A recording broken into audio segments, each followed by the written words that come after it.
العالمين والعاقبة للمتقين والصلاة والسلام على سيد الرسل وخاتم الأنبياء والمرسلين وعلى آله الطيبين الطاهرين وأصحابه الهادين المهديين أما بعد فأعوذ بالله من الشيطان الرجيم بسم الله الرحمن الرحيم قل إن صلاتي ونسكي ومحياي ومماتي لله رب العالمين صدق الله مولانا العظيم الصلاة والسلام عليك يا سيدي يا رسول الله وعلى آلك وأصحابك يا سيدي يا حبيب الله الصلاة والسلام عليك يا سيدي يا جد الحسن والحسين وعلى آلك وأصحابك يا سيدي يا محبوب رب العالمين۔ برادران اسلام، آج کی اس نشست کے اندر انتہائی اہم عنوان پر گفتگو کرنے کی سعادت حاصل کروں گا۔ اللہ ہم سب کی یہ حاضری اپنی بارگاہ میں قبول و منظور فرمائے۔ برادران اسلام، انسان جو بھی عمل کرتا ہے اس عمل کی بنیاد نیت پر ہے۔ انسان نیک عمل کر رہا ہے، اس نیک عمل کے پیچھے کیا رب کو راضی کرنے کی نیت ہے یا دنیا والوں کو خوش کرنے کی نیت ہے، اس چیز کا انسان کے عمل میں بڑا کردار ہے۔ یاد رکھیے کہ انسان کا وہی عمل قبول ہے، وہی عمل باعث نفع ہے جو خالصتاً اللہ کی رضا کے لیے کیا جائے، کیونکہ انسان کی زندگی کا بنیادی مقصد صرف اور صرف اللہ کی رضا کا حصول ہے۔ اسی لیے اللہ کریم نے قرآن پاک میں ارشاد فرمایا، قل ان صلاتی ونسکی ومحیای ومماتی للہ رب العالمین۔ اے نبی، آپ ارشاد فرما دیجئے کہ بے شک میری نماز، میری قربانی، میری زندگی اور میرا دنیا سے چلے جانا یہ فقط اور فقط میرے اللہ کے لیے ہے۔ میری زندگی کا مقصد تیرے دین کی سرفرازی، میں اسی لیے مسلمان، میں اسی لیے نمازی۔ تو انسان کی زندگی کا نقطہ نظر فقط اور فقط رضائے خدا کا حصول ہونا چاہیے کہ میرا اللہ میرے اس عمل پر راضی ہو جائے، میرا یہ کام فقط اور فقط میرے رب کے لیے ہے، میرا رب میرے اس کام کے اوپر راضی ہو جائے۔ نبی کریم صلی اللہ علیہ وآلہ وسلم کی ایک بڑی خوبصورت حدیث مبارکہ اس ضمن میں آپ احباب کی خدمت میں عرض کروں گا۔ یاد رکھیے گا کہ اللہ نے اپنے پاک محبوب صلی اللہ علیہ وآلہ وسلم کی نبوت کی تائید کے لیے حضور کو دو چیزیں عطا فرمائی ہیں۔ ان دو معجزاتی چیزوں میں سے ایک کو دلائل نبوت کہا جاتا ہے اور دوسری کو خصائص نبوت کہا جاتا ہے۔ انہی معجزانہ خصائص میں سے حضور علیہ السلام کی ایک خصوصیت ہے جو حضور علیہ السلام سے پہلے کسی اور نبی کو عطا نہیں فرمائی گئی، اور وہ خصوصیت کیا ہے؟ حضور علیہ السلام فرماتے ہیں، میرے اللہ نے مجھے جوامع الکلم عطا فرمائے ہیں، یعنی خوبصورت کلمے عطا فرمائے ہیں۔ محدثین کرام نے اس بات کی وضاحت کے اندر بے شمار چیزیں نقل فرمائی ہیں۔ انہی میں سے ایک چیز یہ ہے کہ حضور علیہ السلام کا کلام بظاہر مختصر ہوتا تھا، لیکن مختصر بات کے اندر بات کا مفہوم اتنا زیادہ ہوتا کہ سمجھنے والا بات کو سمجھ بھی جاتا اور اپنے دل کے اندر اس بات کو راسخ بھی کر لیتا۔ یہ اللہ کے محبوب صلی اللہ علیہ وآلہ وسلم کی خصوصیت ہے۔ انہی جوامع الکلم میں سے ایک حدیث مبارکہ میں آپ احباب کی خدمت میں رکھتا ہوں۔ حضور علیہ الصلاۃ والسلام فرماتے ہیں انما الاعمال بالنیات، بے شک اعمال کا دار و مدار نیتوں پر ہے۔ اعمال کا دار و مدار نیتوں پر ہے۔ نیت ہی بنیاد ہے، نیت ہی اساس ہے کسی بھی عمل کی۔ آگے حضور علیہ الصلاۃ والسلام ارشاد فرماتے ہیں وَإِنَّمَا لِكُلِّ امْرِئٍ مَّا نَوَىٰ، ہر انسان کے لیے وہی ہے جس کی اس نے نیت کی ہے، جیسی نیت ہے ویسا ہی اس کو صلہ اور اجر بھی ملے گا۔ فمن کانت ہجرتہ الی اللہ ورسولہ، پس جس نے ہجرت کی اللہ اور اس کے رسول کے لیے، فہجرتہ الی اللہ ورسولہ، تو اس کی ہجرت اللہ اور اس کے رسول کے لیے ہے۔ ومن کانت ہجرتہ لدنیا یصیبھا، اگر کسی نے ہجرت کی ہے دنیا کو کمانے کے لیے، او امرأۃ ینکحھا، یا کسی عورت سے شادی کرنے کے لیے، فہجرتہ الی ما ہاجر الیہ، تو اس کی ہجرت اس کے لیے ہے جس کے لیے اس نے ہجرت کی ہے۔ تو اس حدیث مبارکہ سے واضح ہو گیا، نمبر ایک، اعمال کا دار و مدار نیتوں پر ہے۔ ہر انسان کو وہی اجر ملے گا جس کی اس نے نیت کی ہے۔ اگر نیت اللہ اور اس کے رسول کی رضا کی ہے تو پھر کیا ملے گی؟ اللہ اور اس کے رسول کی رضا۔ اور اگر نیت دنیا کے حصول کے لیے ہے پھر اس عمل سے دنیا تو حاصل ہو جائے گی لیکن اللہ کی رضا نصیب ہو سکتی نہیں ہے۔ آپ اس حدیث مبارکہ کی اہمیت کا اندازہ اس بات سے بھی لگا سکتے ہیں کہ حضرت امام بخاری رحمۃ اللہ تعالی علیہ، یاد رکھیے گا آج یہ جو ہمارے پاس احادیث کا ذخیرہ موجود ہے، صحاح ستہ کی کتابیں موجود ہیں، اور ان صحاح ستہ میں جو کتاب اللہ کے قرآن کے بعد سب سے زیادہ اتھینٹک ہے، جس کو بخاری شریف کہا جاتا ہے، یہ ایک دو دن کے اندر تالیف اور تصنیف نہیں ہوئی۔ حضرت امام بخاری رحمۃ اللہ تعالی علیہ مسلسل محنت کرتے رہے، 16 سال تک آپ حدیث کی خدمت کرتے رہے، ہر حدیث کی چھان بین کرتے رہے۔ حضرت امام بخاری رحمۃ اللہ تعالی علیہ، آپ کے پاس ذخیرہ احادیث میں سے 6 لاکھ احادیث تھی۔ کتنی؟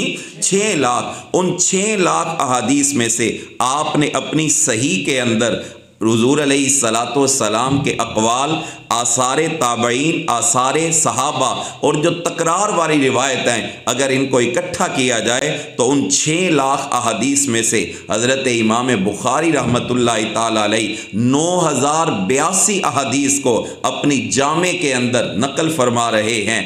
اس حدیث کی اہمیت کا اندازہ آپ اس عمر سے کریں کہ 6 لاکھ احادیث میں سے امام بخاری 9082 احادیث کو منتخب کرتے ہیں، اور ان 9082 احادیث میں سے جس حدیث کو سب سے پہلے نقل کرتے ہیں وہ یہ حدیث عمر ہے کہ ہر انسان کو وہی ملے گا جس کی اس نے نیت کی ہے۔ اعمال کا دار و مدار نیتوں پر ہے۔ اس بات کی اہمیت کا اندازہ اس امر سے بھی کیا جاتا ہے کہ حضرت امام ابو داؤد رحمۃ اللہ تعالی علیہ، یہ بھی حدیث کے بہت بڑے امام ہے، سنن ابی داؤد، جنہوں نے اپنے ہاتھ سے حضور علیہ الصلاۃ والسلام کی حدیث کو لکھا اور جمع کیا ہے۔ آپ فرماتے ہیں کہ یہ فقہ اسلامی کے اندر آدھی فقہ جو ہے وہ اسی حدیث مبارکہ سے اخذ کی جاتی ہے۔ اور اسی طرح حضرت امام شافعی اور امام احمد بن حنبل رحمۃ اللہ تعالی علیہ، یہ بھی حدیث اور فقہ کے امام ہے۔ آپ فرماتے ہیں کہ دین کا ایک حصہ اس ایک حدیث مبارکہ سے واضح ہو جاتا ہے۔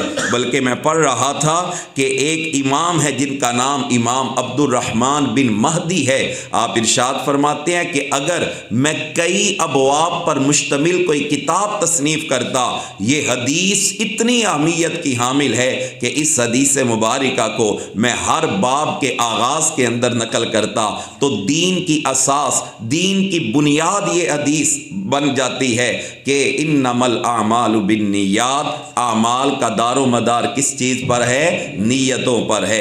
جیسی نیت ہوگی ویسا ہی انسان کو اس کا اجر بھی ملے گا۔ بلکہ عربی کی ایک کہاوت ہے، عربی کا ایک جملہ ہے اکلت التمرۃ ونظفت النواۃ، میں نے کھجور کو کھایا اور میں نے گٹھلی کو پھینک دیا۔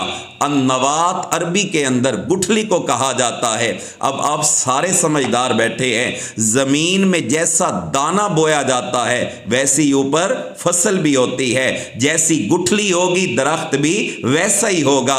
تو اس حدیث کو سمجھنے کے لیے اس سے بہترین مثال نہیں ہے کہ جیسی گٹھلی ویسا درخت، جیسی نیت ویسا عمل ہوگا، اور اس عمل کے اوپر ویسا ہی آپ کو اجر و ثواب ملے گا۔ تو یہ ساری کی ساری بحث کرنے کا مقصد صرف اور صرف یہ ہے کہ آج میری اور آپ کی نیت یہ فساد کا شکار ہے۔ کہیں ایسا تو نہیں کہ ہماری نیت اس کے بجائے کہ ہم اللہ کو راضی کریں، اس کے بجائے کہ ہم اللہ کے محبوب کو راضی کریں، ہم دنیا والوں کو راضی کرنے کے چکر میں نہیں ہے۔ یاد رکھیے گا، اگر تو ہم اس لیے عمل کرتے ہیں، وہ عمل نیک ہی کیوں نہ ہو کہ دنیا والے راضی ہو جائیں، دنیا والے تو خوش ہو جائیں گے، لیکن رب کی بارگاہ میں ہمارے لیے کوئی اجر نہیں ہے۔ اس کے برعکس آپ کے وہ اعمال جو آپ نے کیے نہیں ہیں، آپ نے صرف نیکی کی نیت کی ہے، عمل نہیں بھی کر سکے، اللہ نیت پر ہی آپ کو اجر عطا فرما دے گا۔ اسی لیے کہا کہ نیت المؤمن خیر من عملہ، بندہ مومن کی نیت اس کے عمل سے بہتر ہے۔ کیا مطلب ہے؟ میں اگر نماز پڑھتا ہوں، آپ مجھے دیکھ سکتے ہیں، ہو سکتا ہے نماز پڑھتے ہوئے ریاکاری کا جذبہ آ جائے۔ میں اگر صدقہ اور خیرات کر رہا ہوں، لوگ دیکھ رہے ہیں، ہو سکتا ہے ریاکاری کا جذبہ آ جائے، لیکن جو نیت کا معاملہ ہے یہ خدا کے سوا کوئی دوسرا جان سکتا نہیں ہے۔ یہ بندے اور رب کے درمیان ایک راز، جس طرح ہم روزے کی کیفیت کے اندر ہوں تو روزہ صرف اور صرف اللہ اور بندے کے درمیان راز ہوتا ہے، اسی طرح نیت بھی اللہ اور اس کے بندے کے درمیان راز ہے۔ جس کی نیت اللہ کے رضا کی حصول ہے، اللہ پھر اس کے عمل کو بھی اپنی بارگاہ میں قبول کر لیا کرتا ہے۔ نبی اکرم صلی اللہ علیہ وآلہ وسلم آپ کی بے شمار احادیث مبارکہ جو نیت کی درستگی اور نیت کی اصلاح کے حوالے سے ہم سب کے لیے مینارہ نور اور ہم سب کے لیے مشعل راہ ہے۔ دیکھیے، آپ کا نیک عمل اگر فساد نیت کا شکار ہے تو آپ کو کچھ بھی اجر ملنے والا نہیں ہے۔ میں دو حدیث مبارکہ آپ احباب کی خدمت میں رکھتا ہوں۔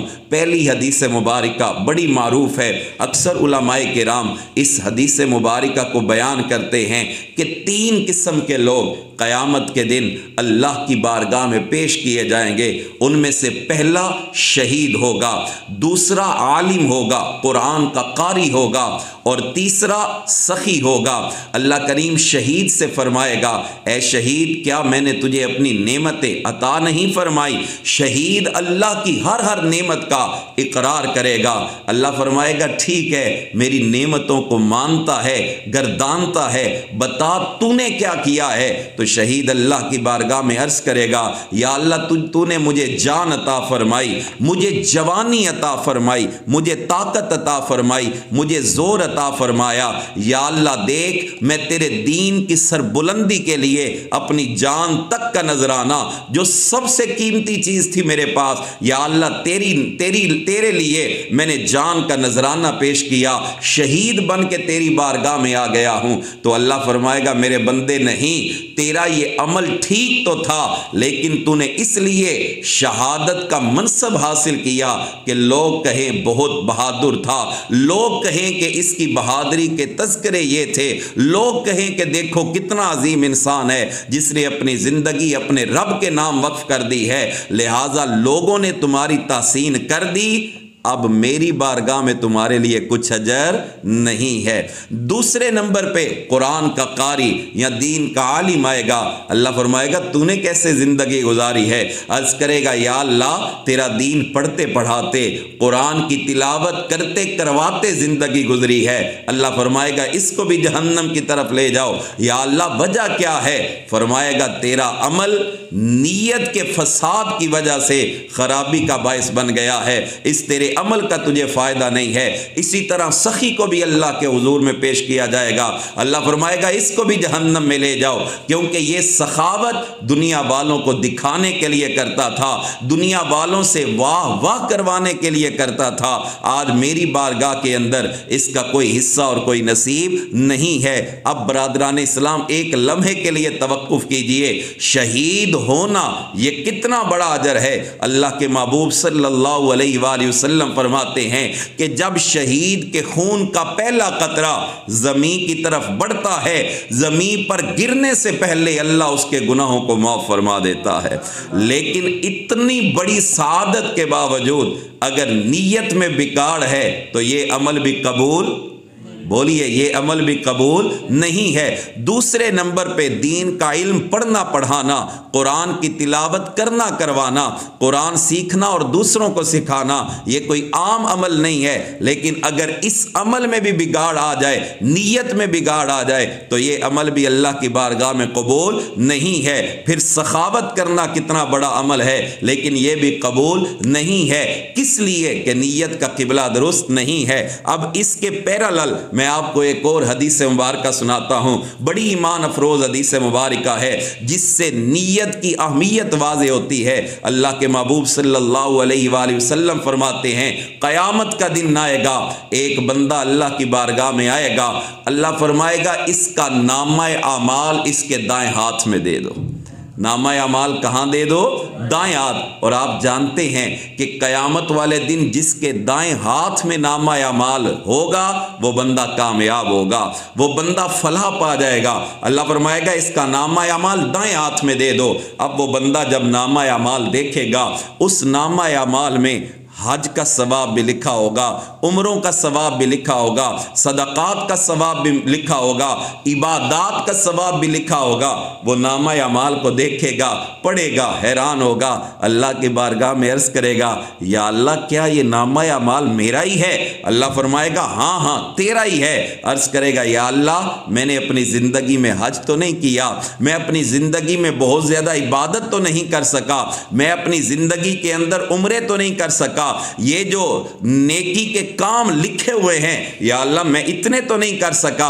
اللہ فرمائے گا ہاں ہاں میں جانتا ہوں تو ایسا نہیں کر سکا، لیکن بتا کیا ان نیک کاموں کے کرنے کی تیری نیت تھی؟ عرض کرے گا یا اللہ ہاں میری نیت تھی کہ اگر میرا مالک مجھے توفیق عطا فرمائے تو میں اس کی رضا کے لیے حج کروں گا، میری نیت تھی کہ اگر میرا مالک مجھے توفیق عطا فرمائے تو میں اس کی رضا کے لیے نیک کام کروں گا، میں اس کی رضا کے لیے عمرہ کروں گا، صدقات کروں گا، خیرات کروں گا۔ اللہ فرماتا ہے میرے بندے ہم نے تیری نیت کو قبول کر لیا ہے، جس جس کام کی تو نے نیت کی ہے ہم نے اس کا ثواب تیرے نامہ اعمال میں شامل فرما دیا ہے۔ اب دونوں حدیثوں کے درمیان آپ لوگ خود اس بات کے فرق کو واضح اپنی نظروں کے اندر فرما لیجئے کہ ایک طرف عمل کر کے دکھایا ہے لیکن وہ عمل فساد نیت کا شکار، دوسری طرف فقط اور فقط نیت ہے جو خالصتاً اللہ کے لیے ہے۔ اللہ اس نیت کے صدقے کیا عطا فرما رہا ہے؟ اجر و ثواب عطا فرما رہا ہے۔ تو برادران اسلام مجھے اور آپ کو اپنی نیت کا قبلہ درست کرنے کی ضرورت ہے۔ ہماری زندگی کا ایک ایک لمحہ اللہ کے رضا کی حصول کی خاطر گزرنا چاہیے۔ ہم کوئی بھی کام کریں اس کام کے اندر کس کو راضی کرنے کی نیت ہونی چاہیے؟ اللہ کو راضی کرنے کی نیت، نیکی کے کام کرنے کی نیت ہونی چاہیے۔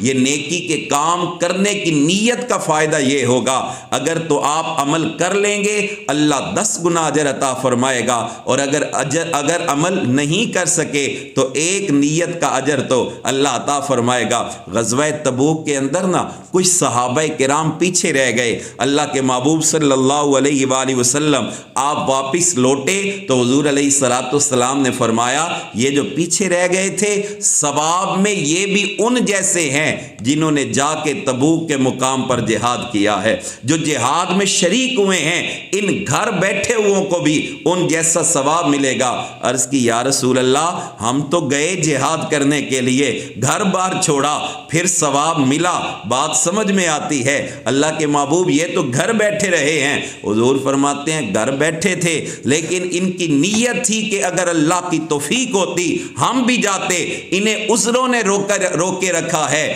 اللہ کریم نے ان کی نیت کی وجہ سے ان کو بھی ثواب میں شریک فرما دیا ہے۔ تو برادران اسلام، مجھے اور آپ کو اپنی نیت کے قبلے کو درست کرنے کی ضرورت ہے۔ حضرت امام حسن بصری رحمۃ اللہ تعالی علیہ آپ فرماتے ہیں کہ انسان کو جنت یہ چند روز کی محنت سے نہیں ملے گی، چند روز نمازیں پڑھنے سے جنت نہیں ملے گی، یہ ساری عبادات کرنے سے جنت نہیں ملے گی، بلکہ جنت ملے گی تو انسان کو اچھی نیت کی وجہ سے ملے گی۔ اچھی نیت رکھیں، اپنے رب کو راضی کرنے کی نیت رکھیں۔ جب رب راضی ہو جائے گا پھر آپ کا عمل قبول بھی ہو جائے گا۔ آپ کا عمل فقط اور فقط اللہ کو راضی کرنے کے لیے ہو۔ اللہ ہم سب کی نیتوں کو درستگی عطا فرمائے۔ اللہ ہم سب کو وہ عمل عطا فرمائے جس عمل کے پیچھے خالص نیت اس کی رضا کے حصول کی ہو۔ اللہ ہم سب کی یہ عبادات، یہ اطاعت اپنی بارگاہ میں قبول و منظور فرمائے۔ وما علینا الا البلاغ المبین۔